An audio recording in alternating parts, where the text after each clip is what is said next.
Hi guys, welcome to Ratna's Paradise. పున్నమి వెన్నెల్లో నా garden ఎంత బాగుందో చూడండి. అటువైపు చంద్రుడు, పున్నమి చంద్రుడు, ఇటువైపు నా పూల మొక్కలు, ఇటువైపు అంతా బంతి మొక్కలు, ఇంకా పూలు ఇప్పుడే వస్తున్నాయి మొగ్గలు అవి. ఇంకో వైపునేమో జినియాలు ఉన్నాయి. బాగుంది కదా పున్నమి వెన్నెల్లో నా గార్డెన్.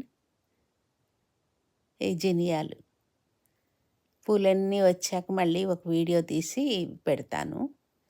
బాగున్నాయి కదా, వెన్న ముద్దల్లాగా వెన్నెల్లో తెల్లగా మెరుస్తూ ఉన్నాయి పూలన్నీ. వెన్నెల స్నానం చేస్తుంది నా తోట. వెన్నెల్లో పులకించిపోతున్నాయి మొక్కలు, పూలన్నీ పరవశించిపోతున్నాయి.